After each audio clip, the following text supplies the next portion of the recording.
Kunjabiha Jaya Radha Madhava Kunjabihari Jaya Gopichana Vallabha Girivaradari Jaya Gopichana Vallabha Girivaradari Yashodanandana Brajajana Ranjana Yashodanandana Brajajana Ranjana Yamunatira Vanachari Yamunatira Vanachari Jayarata Madhava Kunja Bihari Jaya Radha Madhava Kunja Bihari Hare Krishna Krishna Krishna Krishna Hare Hare Hare Rama Rama Rama Hare Hare Hare Krishna Krishna Krishna Krishna Hare Hare Hare Rama Rama Rama Hare Hare Hare Krishna Krishna Krishna Krishna Hare Hare Hare Rama Rama Rama Hare Hare Hare Krishna Krishna Krishna Hare Hare Hare Ram Ram Ram Hare Hare Hare Krishna Krishna Krishna Hare Hare Hare Ram Ram Ram Hare Hare Hare Krishna Krishna Krishna Hare Hare Hare Rama Rama Rama Hare Hare Jaya Prabhupada Jaya Prabhupada Jaya Prabhupada Srila Prabhupada Jai Vishnupad Paramahamsa Parivrajya Astute Sadasya Srimad Venkatesha Bhaktivedanta Swami Srila Prabhupada ki jai. ISKCON संस्थापकाचार्य Srila Prabhupada की जय। जय ओम विष्णुपाद परमहंस परिव्राजक अष्टोत्तर सदस्य श्रीमद् भक्तिसिद्धांत सरस्वती गोस्वामी महाराज प्रभुपाद की जय। जय ओम विष्णुपाद लखोर किशोरदास बाद महाराज की जय। ओम विष्णुपाद सच्चिदानंद सरस्वती भक्तिविनोद ठाकुर की जय। जय ओम विष्णुपाद वैष्णव सार्वभौम श्री जगन्नाथ दास बाद महाराज की जय। जय श्री रूप सनातन भट्ट रघुनाथ सागर श्री गोस्वामी प्रभु की जय। नमाचार्य श्रीदास ठाकुर की जय। प्रेम से कोई श्री कृष्ण चैतन्य प्रभु नित्यानंद श्री अद्वैत गदाधर शिवशांति गौर भक्तवृंद की जय। श्री श्री राधा कृष्ण गोप गोपनाथ श्याम कुंड राधा कुंड के गोवर्धन की जय। श्री श्री गौरांगी भानुवतीश्वर भगवान की जय। श्री मायापुर धाम की जय।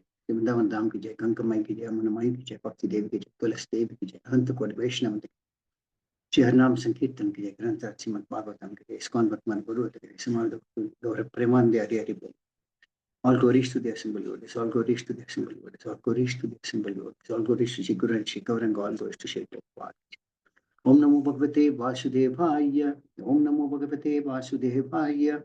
Om Namo Bhagavate Vasudevaya. Narayanam Namaskritya Naram Chaiva Narottamam.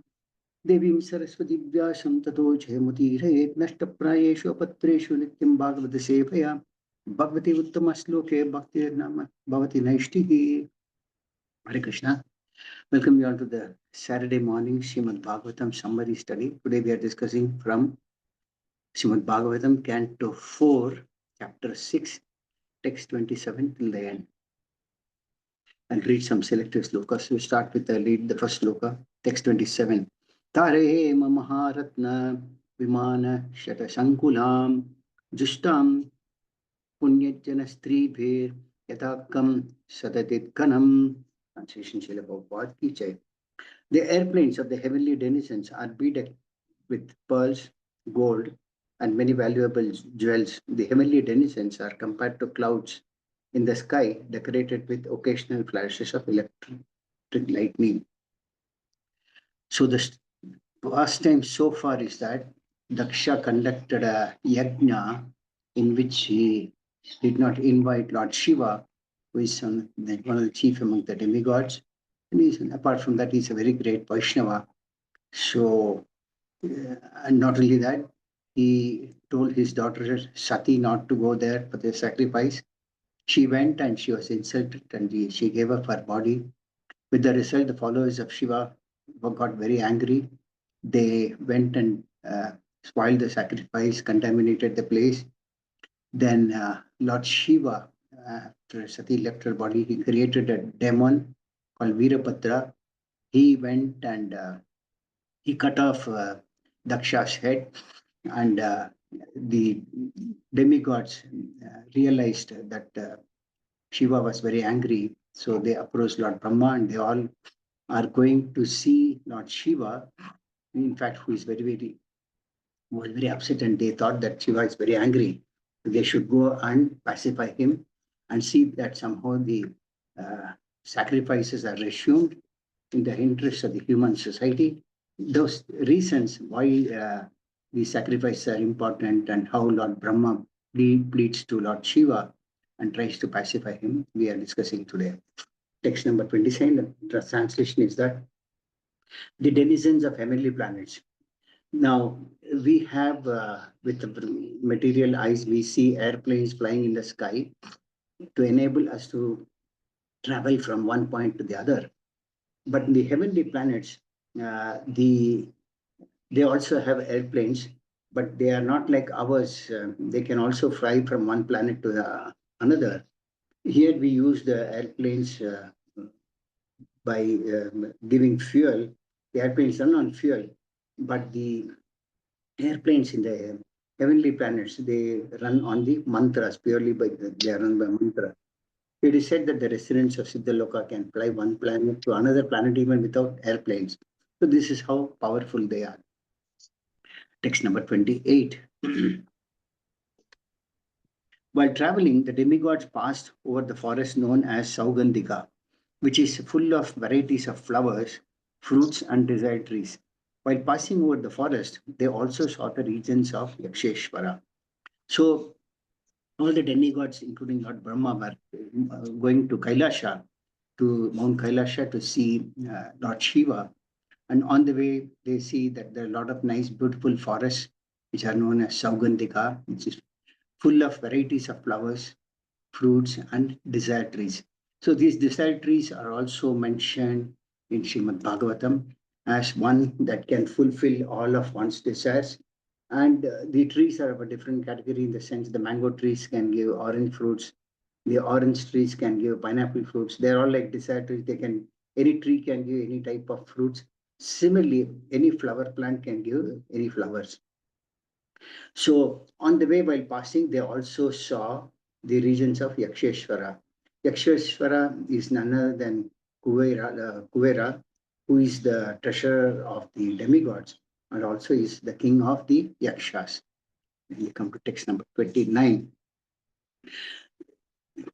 In that celestial forest, there were many birds whose necks were colored reddish and whose sweet sounds mixed with the humming of the bees. The lakes were abundantly decorated with crying swans, as well as strong stemmed lotus flowers. So the forest was filled with many lakes, and the lakes were decorated with beautiful lotus flowers. And they were also filled with swans, which were playing and singing in their own modes. So there is also a mention that the creation of man in this planet is insignificant compared to those that are in the heavenly planets or Mount Kailasha. Text number 30. All these atmospheric influences unsettled the forest elephants who flocked together in the sandalwood forest, and the blowing wind agitated the minds of the damsels there for further sexual enjoyment. So the forest was filled with a lot of sandalwood. Sandalwood gives a lot of very pleasant perfume, pleasant smell. And in that place, the elephants then all flock together. And there's a strong wind, beautiful wind that agitates the residents for sexual enjoyment. It is said that the women there, Mount Kailash, are hundreds and thousands of times more beautiful than the women in the material world. In fact, the women in the heavenly planets itself in this material world are considered to be much, much more beautiful than those in the earthly planet. And the women in Mount Kailash, they are supposed to be much more beautiful than women in the heavenly planets. But the one good point is that they are not, their minds are not agitated for union of sex, rather because they are always engaged in the service of the Supreme Lord, and they don't get disturbed also. So this is how a comparison is given between the atmosphere in the material world and the spiritual planets. Material atmosphere is driven by sex enjoyment, whereas spiritual atmosphere is driven by glorification of the Lord and also serving the Lord. Everyone is so busy in serving the Lord, and they derive so much pleasure in serving the Lord that they don't find any interest in sex pleasure. So this is how the spiritual life is so enlightening, and in the presence of such spirituality, sex life is too insignificant for anyone to consider. That's why in the Bhagavad Gita also the Lord says, Param Tishtva Nivartate. That means the taste of spiritual life is much far superior to one that can get one that one can get in material pleasure. Text number 31. They also saw that the bathing ghatas and their staircases were made of Vaidurya. The water was full of lotus flowers. Passing by such lakes, the demigods reached a place where there was a great banyan tree. So the bathing ghats were and the staircase were made up of Vaidurya. This Vaidurya is supposed to be a very powerful gem, which does not lose its luster, but rather it gives a lot of effulgence by which there is a glowing this thing in the atmosphere around. Also, it is said that the water was full of many lotus flowers. Then, passing by all such lakes, the demigods finally reached a place where there was a big banyan tree. Text number 32. That banyan tree was 800 miles high, and its branches spread over 600 miles around. The tree cast a fine shade which permanently cooled the temperature, yet there was no noise of birds. So there's a description that when they passed by all these lakes and beautiful ponds and surrounded by bees humming, swans singing, playing and all, in the process they came across a place where there was a huge banyan tree, and the size was 800 miles high. It's beyond our imagination what we can see here in the material world. And its branches are spread over 600 miles around. So if you see the branches spreading around all the places, the circumference might come to about 600 miles or so. And the tree gave a nice, beautiful shade, which gave a very cooling atmosphere. And in spite of all that, it is said that there was no noise of birds, no bird droppings, and it was free from all the disturbances. So it was a perfect place suitable for meditation. Text number 33. Tasmin Mahayogamaye Mumukshu Sharane Suraha Dadrushu Shivam Asinam Takta Marsham Ivantakam. Translation Sri Prabhupada Ki Jai. The demigod saw Lord Shiva sitting under that tree, which was competent to give perfection to mystic yogis and deliver all people. As grave as time eternal, he appeared to have given up all anger. So when the demigods saw, they saw that Lord Shiva was sitting under that banyan tree. And in the purport, there's a mention about how he was busy in his meditation on the Supreme Lord, and the atmosphere was good enough to give perfection for all mystic yogis. So in the purport, there's a mention that yoga means actually meditation on the Supreme Personality of Godhead. So there are 9 processes of devotional service given in Srimad Bhagavatam. Shravanam, Kirtanam, Vishnu Smaranam, Archanam, Vandanam, Dasyam, Sakyam, Atmanivedanam, Padasevanam. So out of these 9 processes, Smaranam is one of those.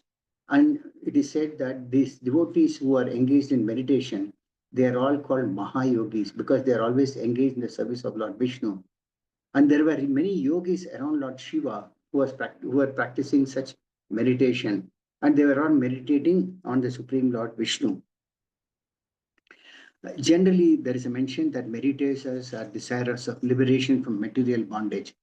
So, people want to somehow get liberation from the material world because it's full of dukhalayam, full of disease and distress. So, many meditators are desirous of liberation, and they are promoted to the spiritual world, to one of the Vaikuntha planets. And there's a mention as to liberation means freedom from material bondage or nescience. Text number 34. Translation Srila Prabhupada ki jai.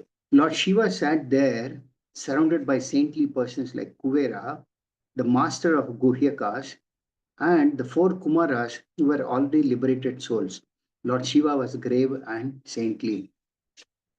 So there, Lord Brahma and the demigod, they saw that Lord Shiva was surrounded by many saintly persons. Among them, there were also great personalities like Kuvera. Kuvera is a treasurer of demigods, and he's also the king of the leader of the Yakshas. That's why he's called Yaksheshwara. And Kuvera represents material opulence. Apart from this, there were also the 4 Kumaras who had basically no possessions with them. In fact, they didn't have any clothing on themselves also. And they are the representations of transcendental opulence. So that means on one side, there was material opulence in the form of Kuvera, and on the other side, there was spiritual opulence in the form of the Kumaras. Now, Kumaras' history, they already have a connection with Lord Shiva. Now, what happens is this was already described in the 3rd canto of Srimad Bhagavatam. Just to recollect that past time, Brahma ordered the 4 Kumaras to go for progeny, and they refused the order of Brahma, who was their father. And because they have wanted to go for a higher purpose, that was practice celibacy and take up the path of devotional service. So the 4 Kumaras refused, and Brahma got very, very angry.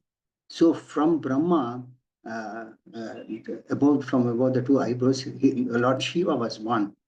So that is how their connection with Kumaras were. And these Kumaras was also present. So that is a lot of all auspiciousness was present in the Kailash, because material opulence was also present and spiritual opulence was also present. Apart from this, there is a mention that Lord Shiva himself is a qualitative incarnation of the Supreme Lord. That means there are 3 Gunavataras, Brahma, Vishnu, and Mahesh. Brahma in charge of the mode of passion, because creation requires passion. Then Vishnu in charge of maintenance, because maintenance is very difficult in anything. It is easy to create, easy to annihilate, but maintenance is very difficult. So Vishnu himself takes the place, takes charge of maintenance. And Shiva is in the mode of ignorance, because he is in charge of annihilation. So Lord Shiva is also one of the qualitative incarnation of the Supreme Lord. So when they went there, they saw that Lord Shiva was very grave and saintly. Grave means he was very, very serious. At the same time, he was exhibiting the qualities of a saintly personality. Text number 35. The demigods saw Lord Shiva situated in his perfection as the master of the senses, knowledge, fruitive activities, and the path of achieving perfection. He was the friend of the entire world, and by virtue of his full affection for everyone, he was very auspicious.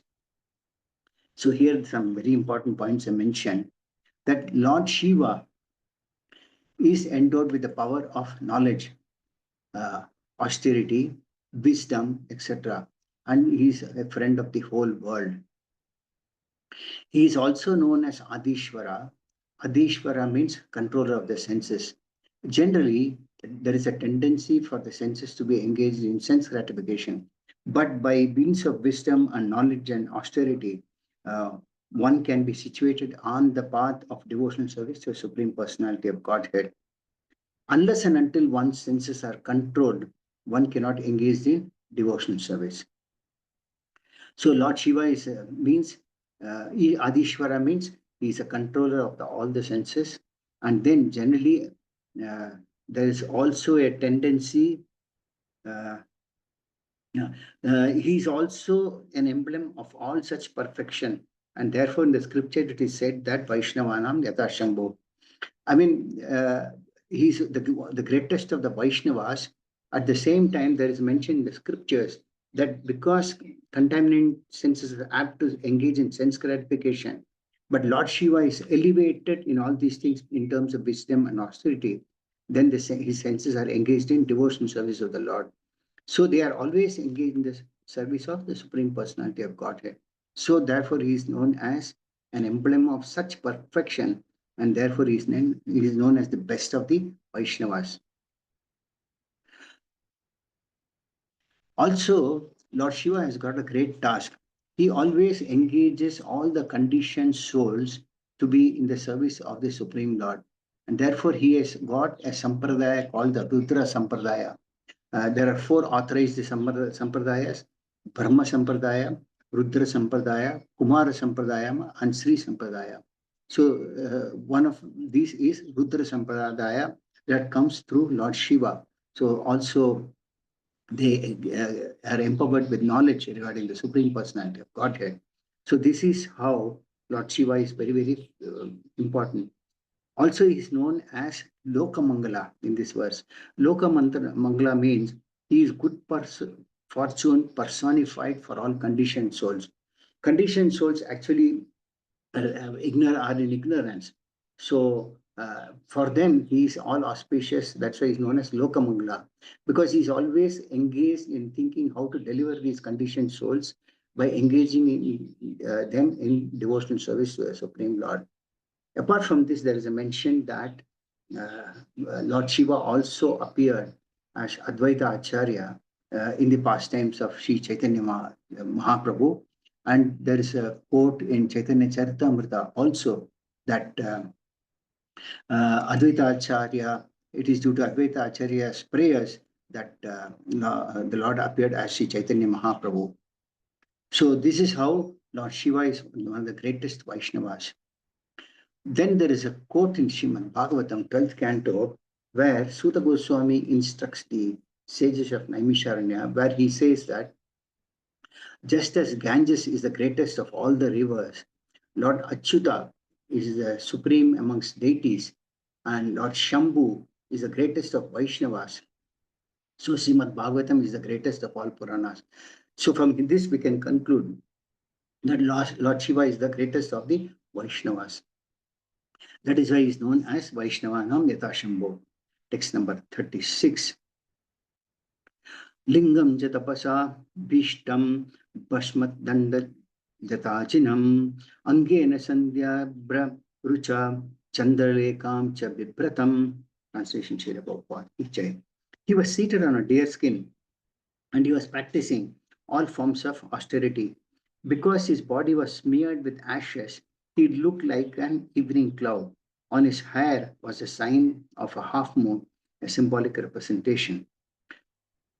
So here there are some points on. So Lord Shiva was seated on a deer skin.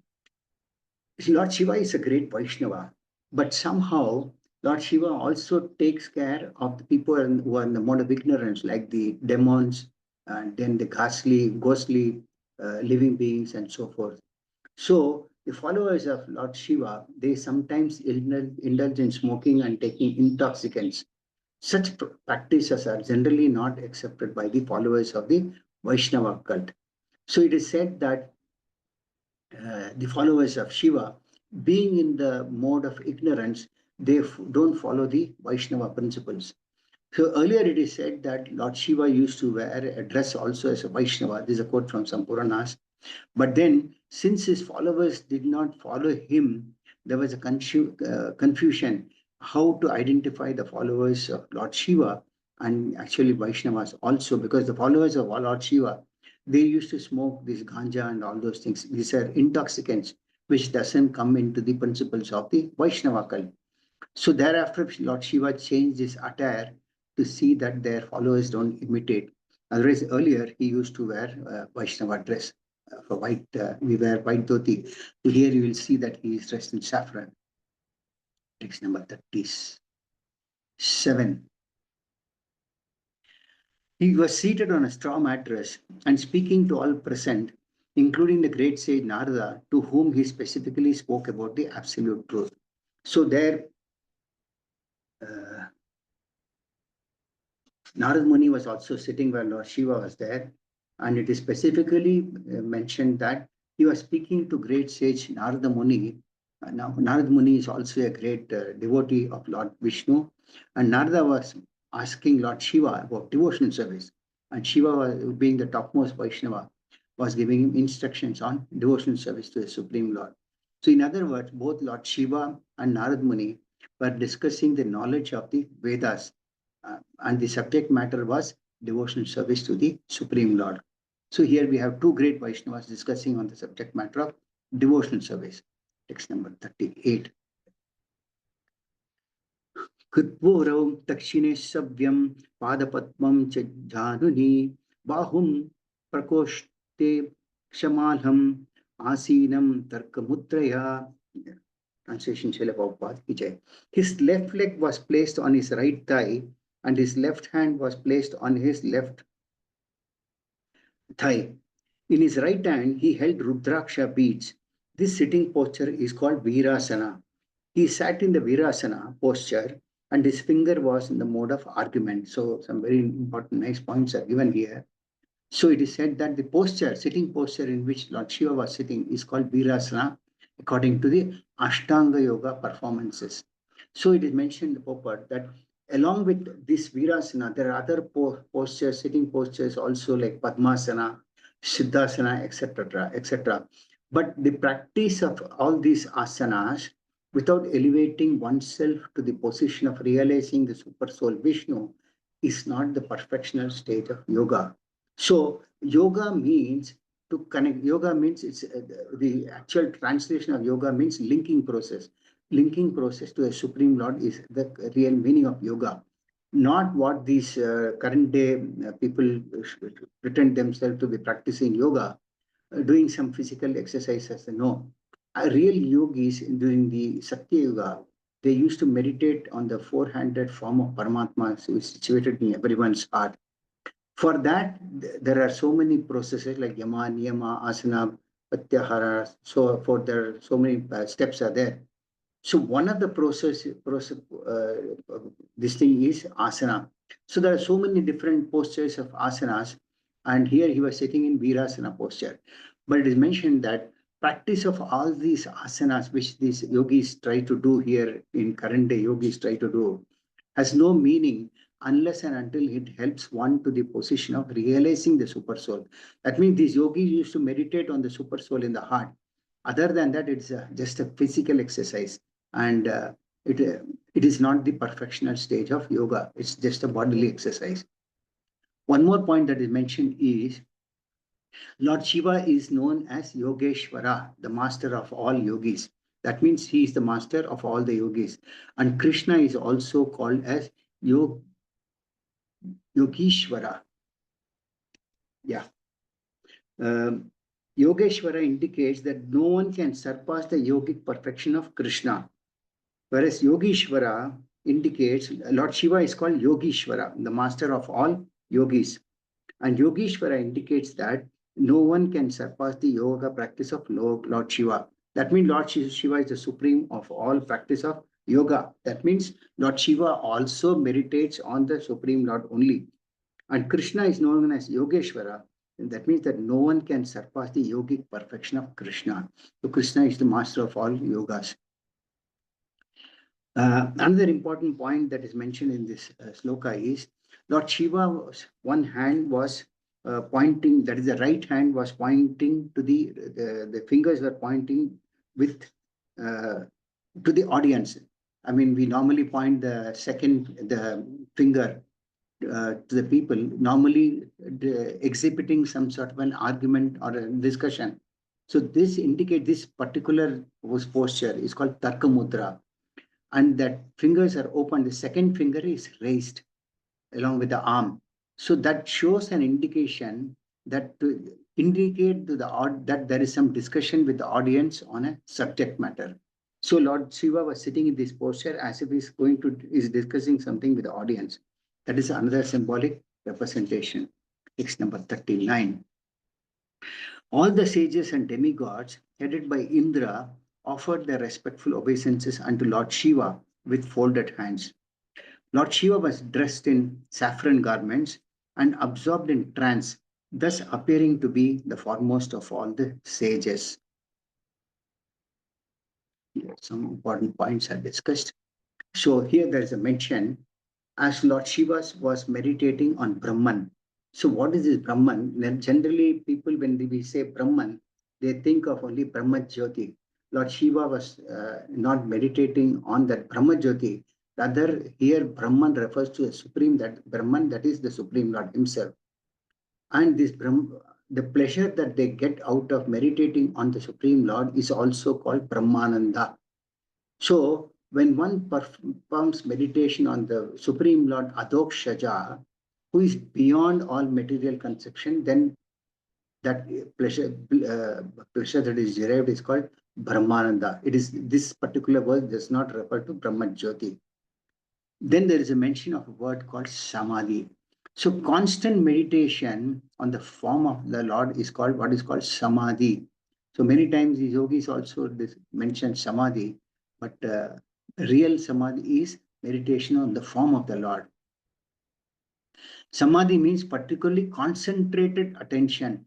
So one who has achieved that qualification is always meditating on the personality of Godhead. He is to be situated in the trance or Samadhi.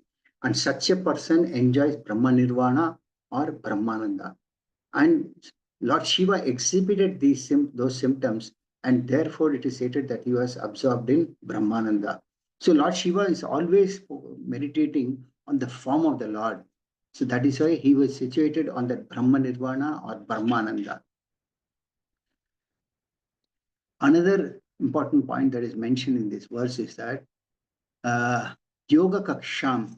Yoga Kaksha means the sitting posture in which the left thigh is fixed under one's tightly knotted saffron colored garment.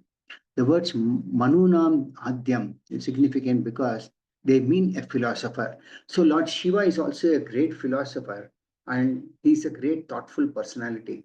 And one person who can think greatly and thoughtfully is called Manu.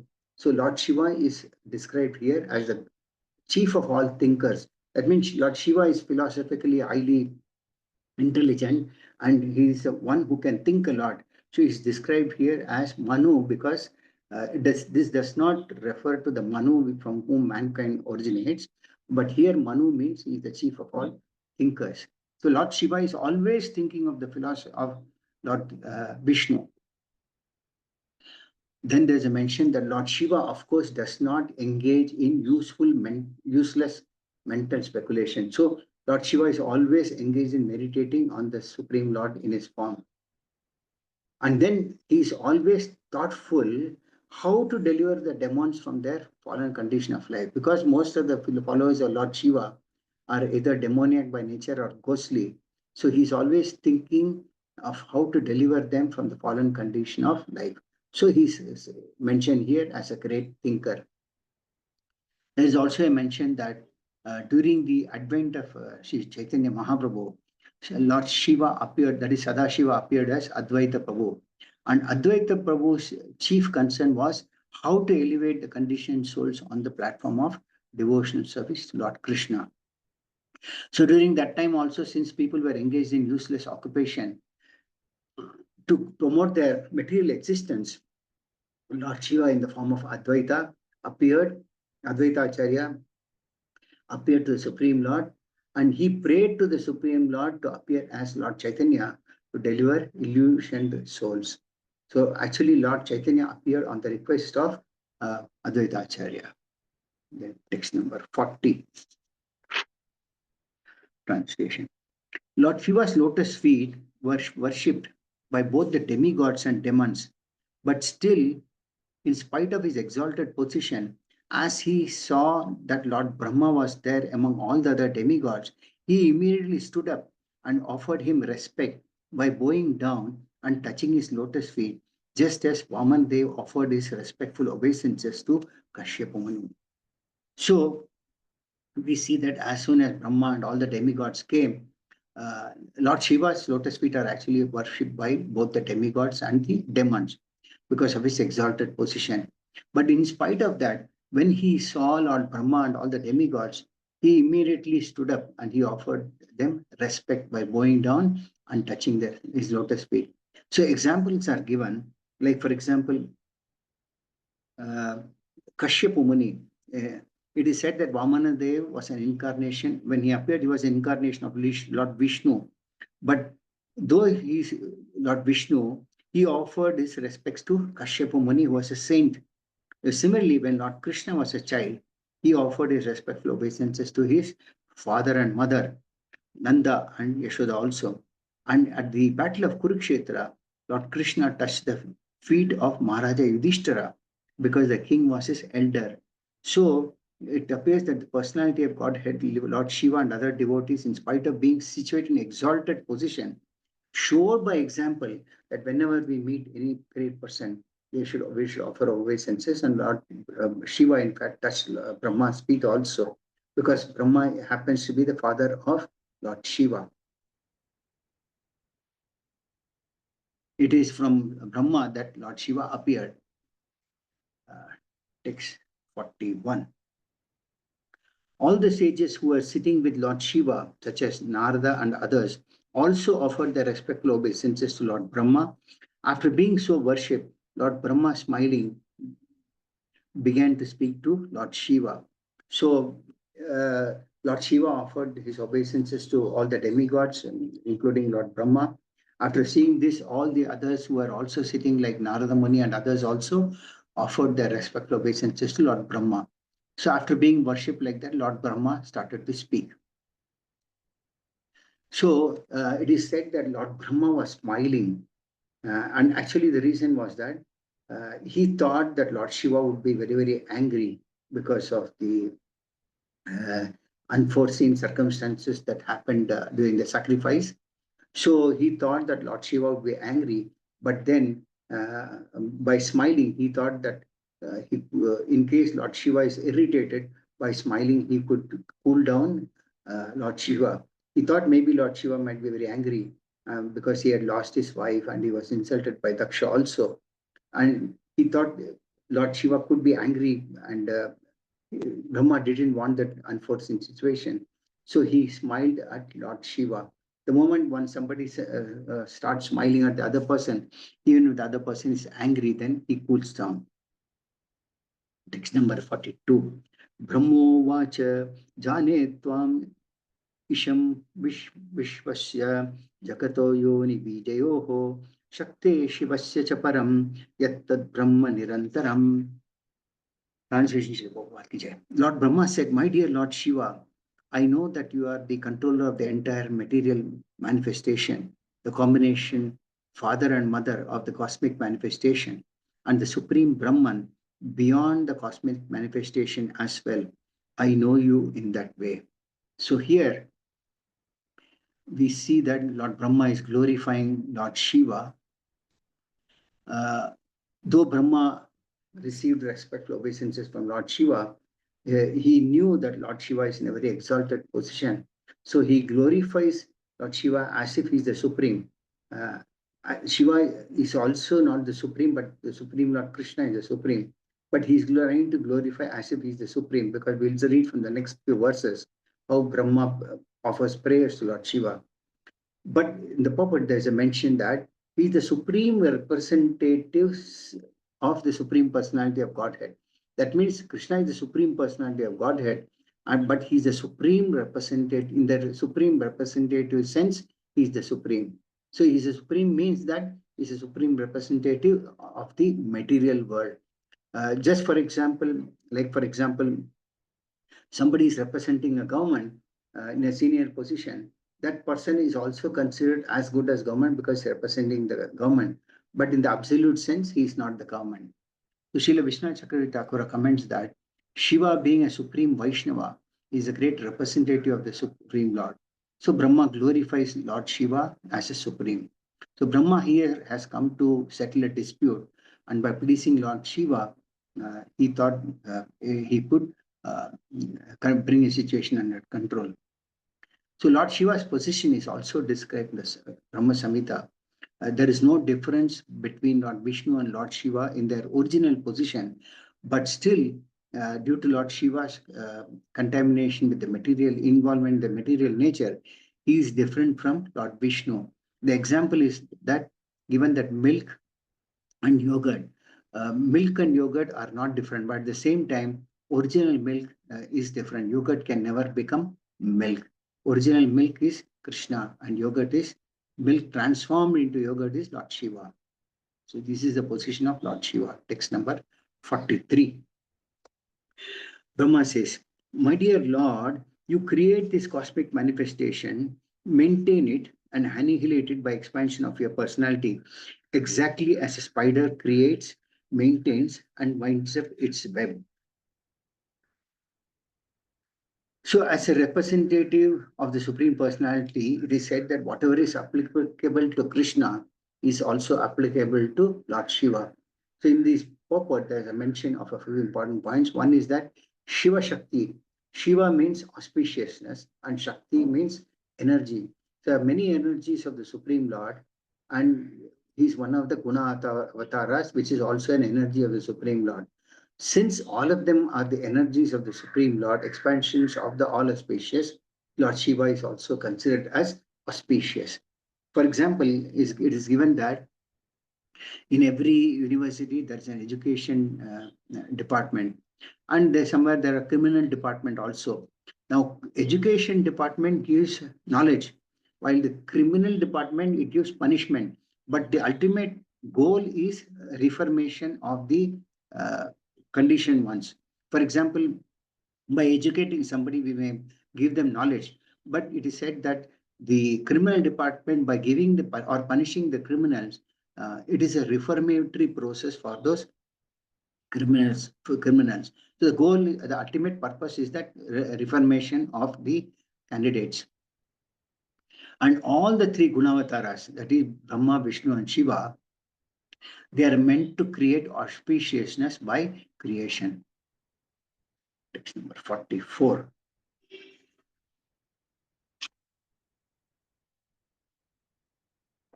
Says, "My dear Lord, your Lordship has introduced the system of sacrifices through the agency of Daksha, and thus one may derive the benefits of religious activities and economic development.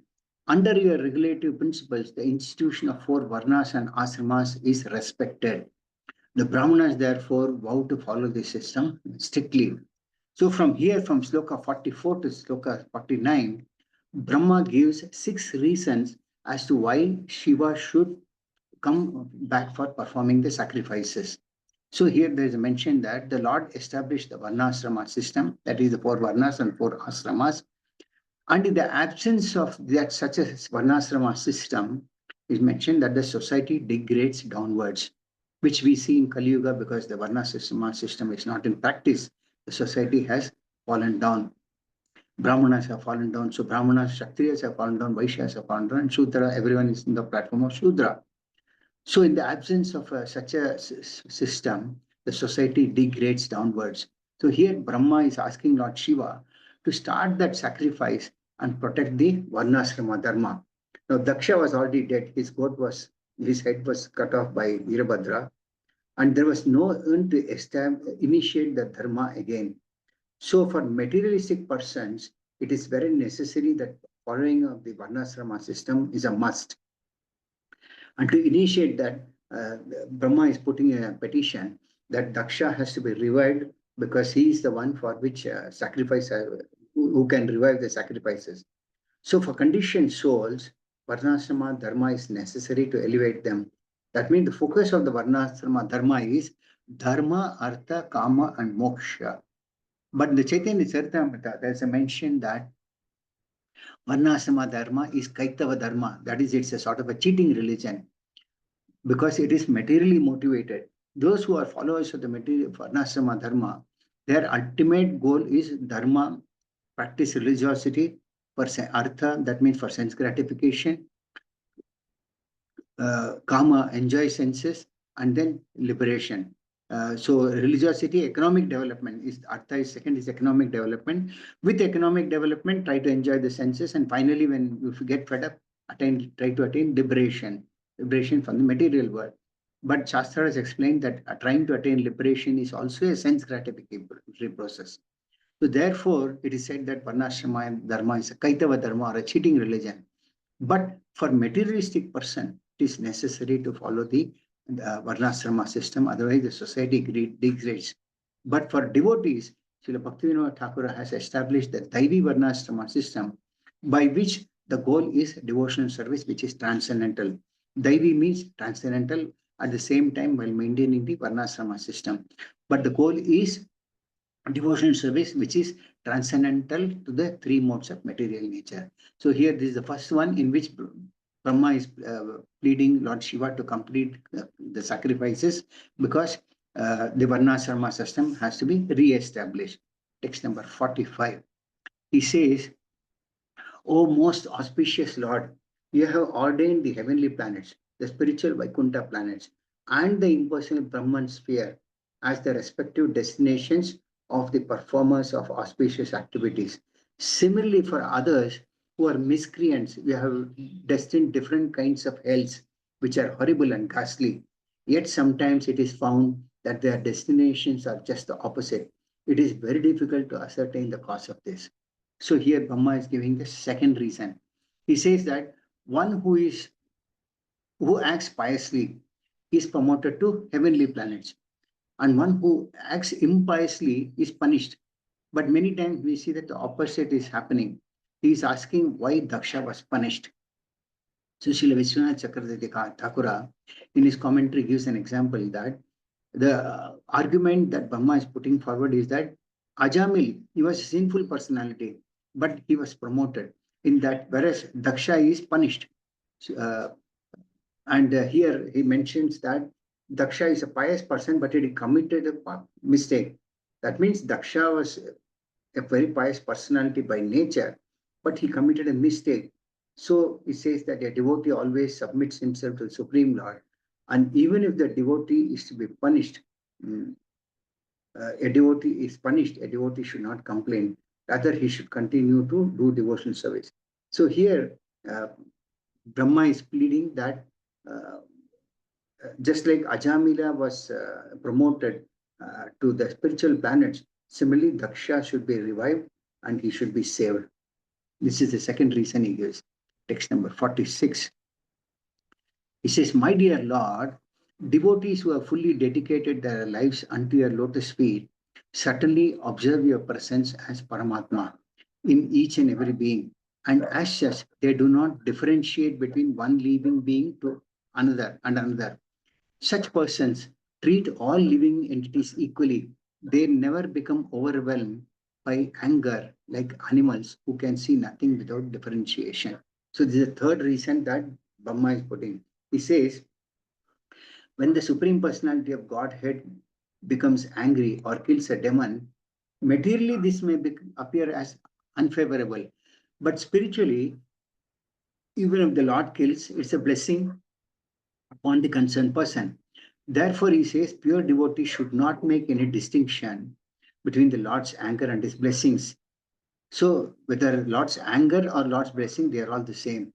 So, with reference to Lord's behavior and with others and not themselves, it says the devotee should not find fault with the behavior under any circumstances. So, Brahma is asking Shiva to give his mercy to Daksha by not finding fault with him, rather to give his mercy to Daksha. Text number 47.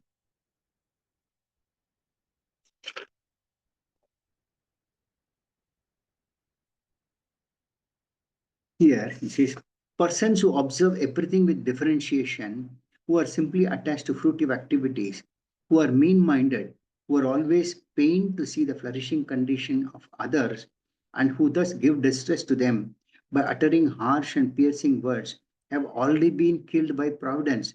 Thus, there is no need for them to be killed again by an exalted personality like you. Here again, there are very many important points. He says that those who see with differentiation, those who are attached to fruitive activities, and those who are mean-minded, they are always pained to see the flourishing condition of others, and who thus give distress to them by uttering harsh and piercing words. They are already killed by providence. That means those who are uh, continuing to enjoy fruitive activity, they are already punished by the law of karma. Then he's asking why Shiva should kill Daksha again. Why not revive him? So Srila Vidyanas Chakravarti Thakura gives an example here. He says that even if somebody becomes angry, how will those conditioned souls be delivered?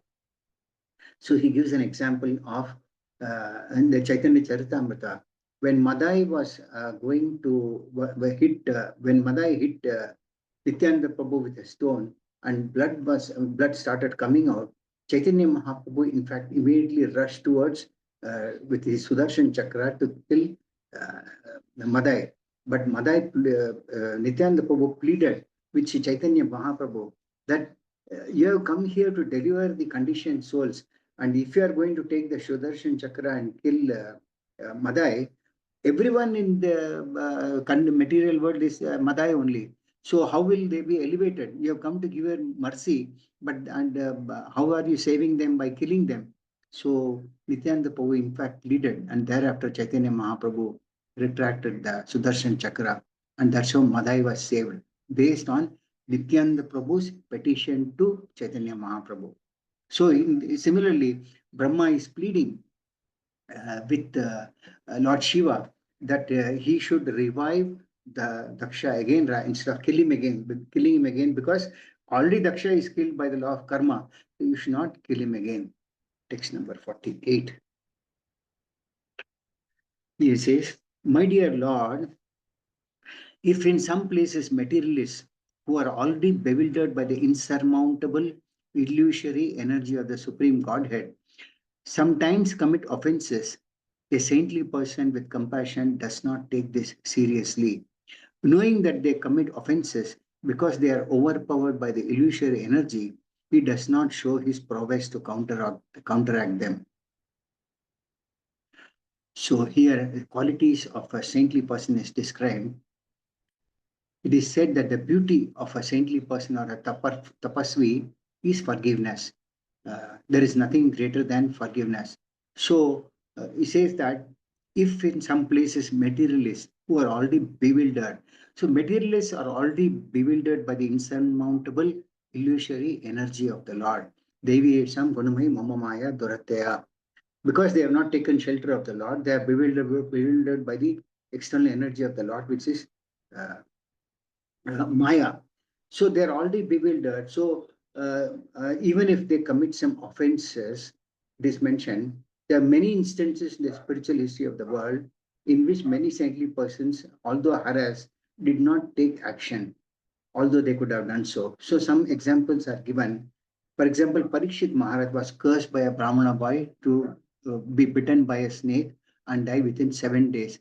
Parikshit Maharaj was a great exalted personality, was a great devotee of the Lord, but he did not seek vengeance on the Brahmana boy.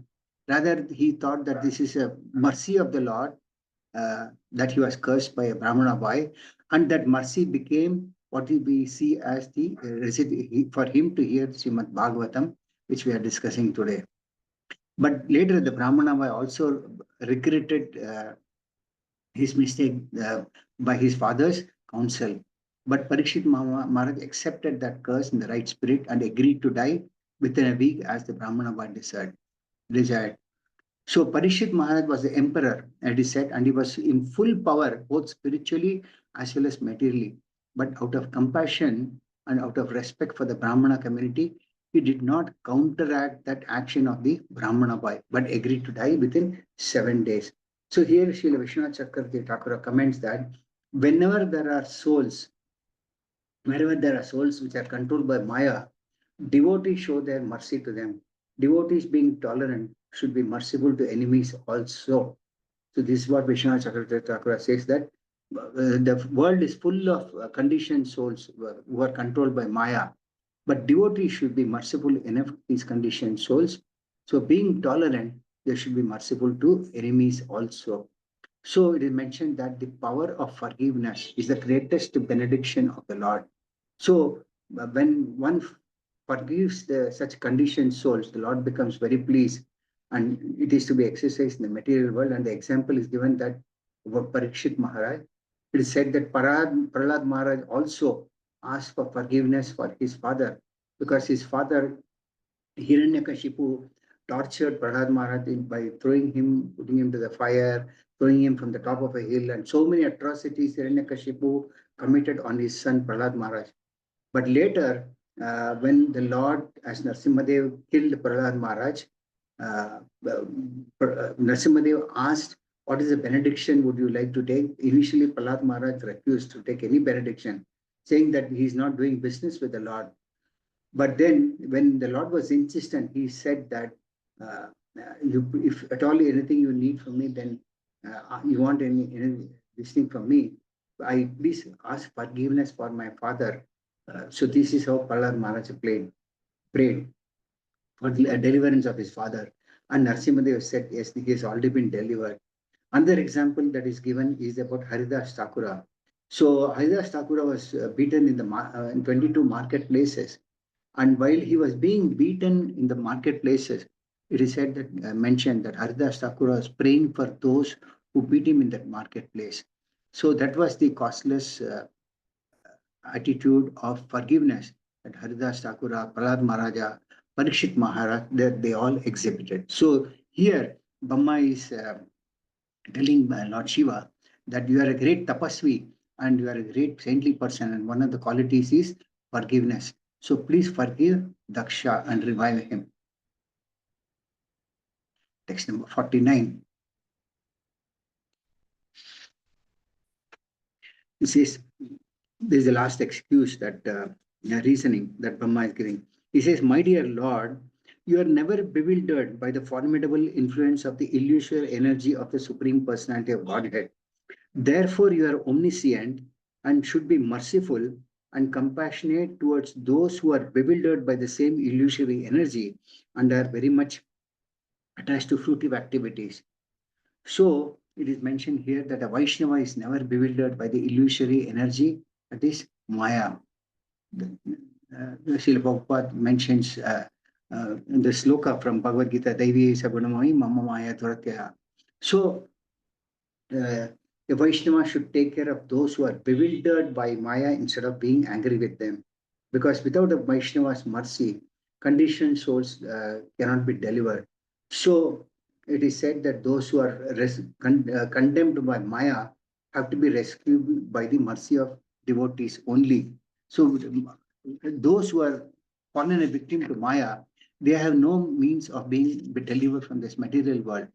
So the Brahma is praying to Shiva that such conditioned souls have to be delivered only by the mercy of Vaishnavas.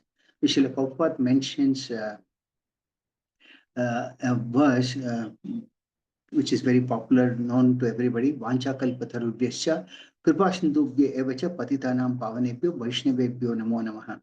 I offer my respectful obeisances unto all the Vaishnava devotees of the Lord. They are just like desire trees who can fulfill the desires of everyone, and they are full of compassion for the fallen conditioned souls. So Brahma is asking Lord Shiva to extend his compassionate nature and forgive forgive Daksha for the offenses that are committed by him. So those who are under the influence of the illusory energy, they are attracted to fruitive activities. But a Vaishnava preacher's duty is to attract their hearts to the Supreme Personality of Godhead, Sri Krishna. So one of the duties that Lord Shiva engages is that how to engage all the conditioned souls in the devotional service to the Supreme Lord. So considering all these things, uh, uh, Brahma has given so many reasons that Daksha should be excused for his offenses and Lord Shiva should forgive him. Now, from text 50 to 54, Lord Brahma submits his petition to Lord Shiva. So, text 50, he says, "My dear Lord Shiva, you are a shareholder of a portion of the sacrifice, and you are the giver of the result. The bad priest did not deliver your share, and therefore you destroyed everything, and the sacrifice remains unfinished. Now you can do the needful and take your rightful share. So here he says that you are also a shareholder of the portion of the sacrifice. That means when a sacrifice is performed, all the demigods are invoked in that sacrifice, and the Supreme Lord is also invoked.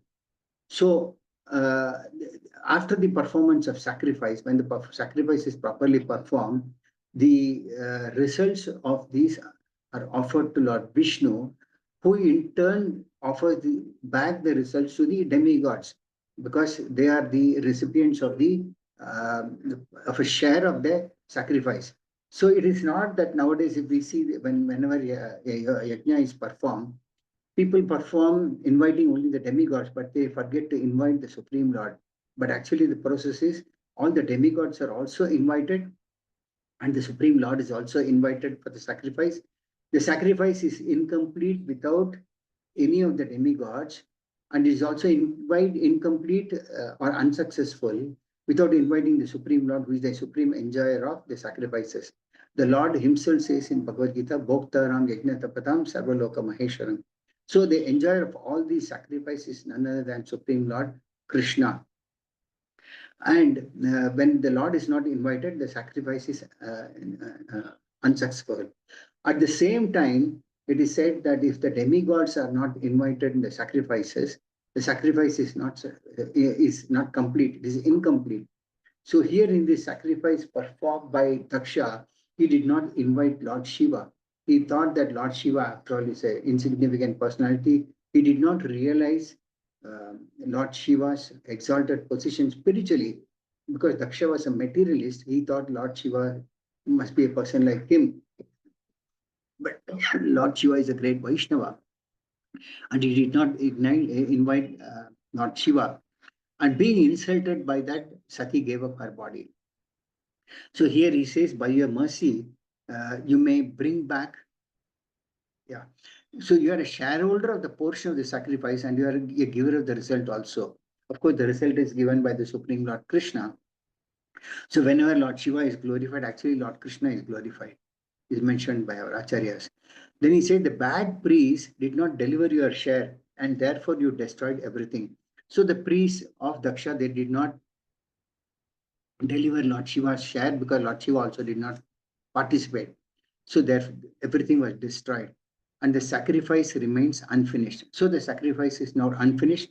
Now you can go and do the needful and take your rightful share. Text number 51. He says, my dear Lord, by your mercy, the performer of sacrifices, King Daksha, may get back his life. Bhaga may get back his eyes, and Prabhu his mustache, and Puna his teeth. So when there was a battle between the followers of Daksha and followers of Lord Shiva, many of the demigods, many of the saintly persons, somebody's limbs were cut off, somebody's eyes were lost, somebody's mustache was taken off, and somebody lost his teeth. And so many things happened in that, so much of havoc happened in that sacrifice in the course of the battle between the followers of Lord Shiva and followers of Daksha.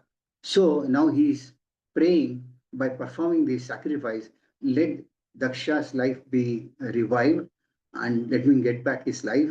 Bhaga may get back his eyes, Prabhu may get back his mustache, and Puna may get back his teeth. Text number 52. He says, O Lord Shiva, may the demigods and the priests whose limbs have been broken by your soldiers recover from the injuries by your grace. So now he's pleading that all those demigods and the priests who had come, they have lost, many have lost their limbs by the soldiers of Lord Shiva, and let them all recover from their injuries by mercy of Lord Shiva. And then the last sloka, text number 53, he says, O destroyer of the sacrifice, please take your portion of the sacrifice and let the sacrifice be completed by your grace. So as I mentioned before, uh, just as in an office, it is a duty of the worker to see that the proprietor or the master is satisfied. So it is the duty of everyone who is performing the sacrifice to see that the Supreme Lord, personality of Godhead, is satisfied by one's activity. Activities to satisfy the Supreme Personality of Godhead are prescribed in the Vedic literatures. So all Vedic literatures mention activities are meant to be performed to classify, to please the Supreme Godhead. And execution of such activities is what is called yajna. In other words, acting on behalf of the Supreme Lord is called yajna. So that means whenever we perform any yajna, the purpose is to please the Supreme Lord. Such an activity, when it is done to please the Supreme Lord, is called yajna, not otherwise. So after the yajna was performed by Daksha, all the demigods are expected to receive their prasada, which are remnants of the footsteps offered to Vishnu. So first the prasada is offered to, of the yajna is offered to Vishnu, and the remnants offered to Vishnu, which in turn comes to the other demigods as prasada. So Lord Shiva is one of the demigods, so naturally, he is also expected to get his share of prasada from the yajna. But Daksha, out of his envy of Lord Shiva, he did not invite Shiva to participate in the yajna, nor gave him his share of offering. But after the destruction of the yajna arena by the followers of Lord Shiva, Lord Brahma tried to pacify him and assure him that he would get his share of prasada. So here Lord Brahma is praying that please come back and resume the yajna and take your share of prasada. Thus, he was requested to rectify whatever destruction was caused by his followers. So many destructive activities have happened, and here Brahma is praying to Lord Shiva to come back and resume the yajna and rectify whatever destruction was caused by the followers. So in the purport, there is a mention of another important point. In Bhagavad Gita 3:11, it is said that all demigods are satisfied when one performs yajna. Because the demigod expect prasada from yajna, yajna must be performed. So here it is very clearly explained the purpose of yajna. Because the demigods are satisfied when one performs yajna. I already mentioned that yajna means to please Lord Vishnu. So when a performance is made to satisfy Lord Vishnu, the demigods get prasada. Because the demigods expect prasada from yajnas, yajnas must be performed. So yajnas are performed to satisfy Vishnu. Those who engage in sense aggregatory materialist activities must perform yajna, otherwise they will be implicated. So unless and until one performs yajna, one will be implicated in this life. So Daksha, being the father of mankind, was performing yajna, and Lord Shiva expected his share. But since Shiva was not invited, there was a lot of trouble. So by the meditation of Lord Brahma, however, everything was settled satisfactorily. So there is a mention that performing of yajna is a very difficult task because all the demigods must be invited to participate in the yajna. So even if one demigod is not invited, the yajna becomes incomplete. So in Kali Yuga, it is said that it is not possible to perform such costly sacrifices, nor is it possible to invite all the demigods to participate because nobody knows what is the purpose of yajna. So many are just performing yajna for the sake of pleasing the society. That is all. So Srila Prabhupada mentions, giving a sloka reference from quote of Srimad Bhagavatam, 11th Canto, Yajnai Sankirtana Praya Yajantihi Sumedasaha. That means the best means of deliverance is the performance of the Sankirtana Yajna, that is chanting of the Hare Krishna Mahamantra, Hare Krishna, Krishna Krishna, Hare Hare, Hare Rama, Rama Rama, Hare Hare. Said that one should invite people, chant Hare Krishna and distribute prasada. This yajna will satisfy all the demigods in Kali Yuga, and thus there will be peace and prosperity in the world.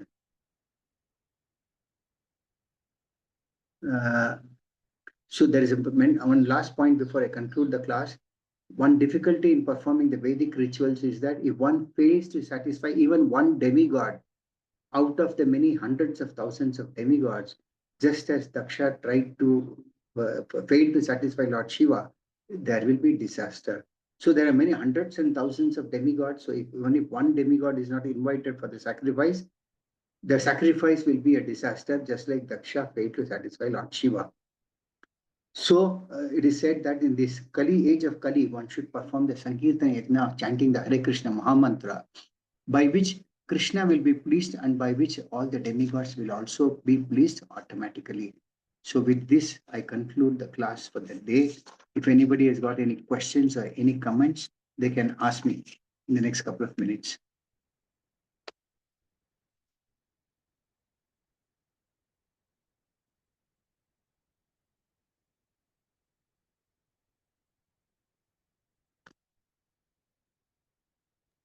Hare Krishna, Prabhuji, Danvat Pranam. Pranam, Prabhuji.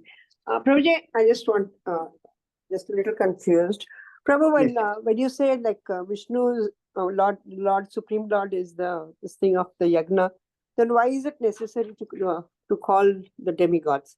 And many times when you're doing Chamundi, like you're doing yagna for the demigods, like especially with the Shakti, like they usually recite only those prayers. Then how do you go about this? Okay, all the demigods, they participate in the sacrifice and they get their share of sacrifices as prasada from Lord Vishnu.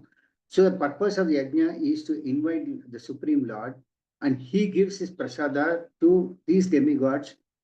Otherwise, how will the demigods be delivered? Demigods are also living entities like us, situated on a higher platform than us. So the demigods are invited to participate with the purpose of giving them the prasada of Lord Vishnu, not as enjoyer of the sacrifices.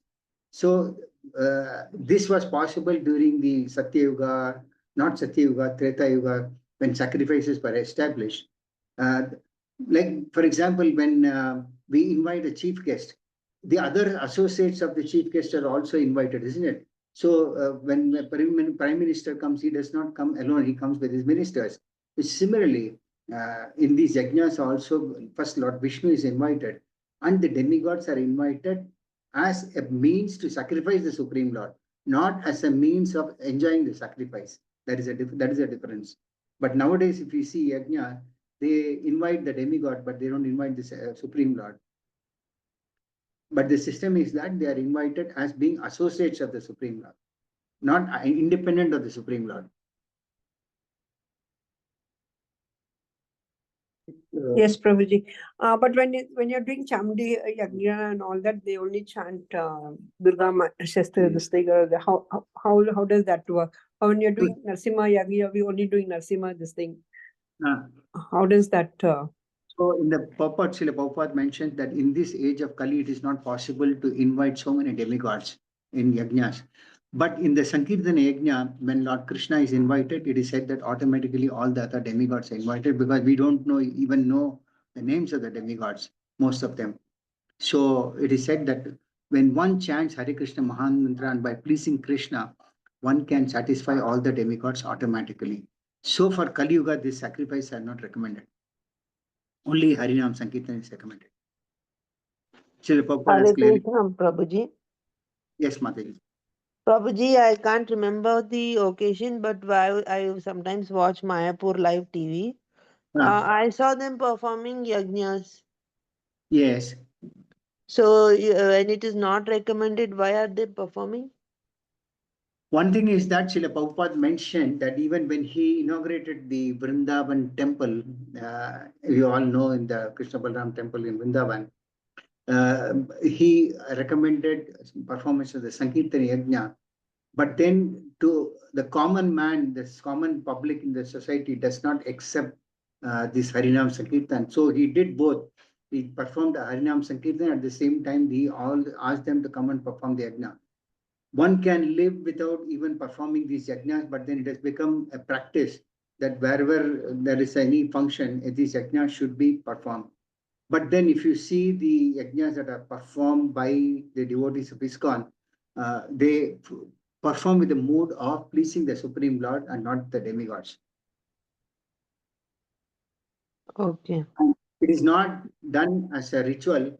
It is done more as a means to keep the society. Otherwise, today, even if there is a housewarming, when there is no yajna, people think what sort of housewarming it is. It has become a practice norm in the society today. Mm. Even the marriage is a yajna only, no, Prabhuji? Yes, yes. People will not accept marriage without a yajna. Mm. So, but with the right understanding, we try to keep it minimal. Emphasis is not on the yajna, but the emphasis is on the goal, that is please the Supreme Lord. Okay, Prabhuji. Thank you, Prabhuji. Anybody else? Any other questions, comments?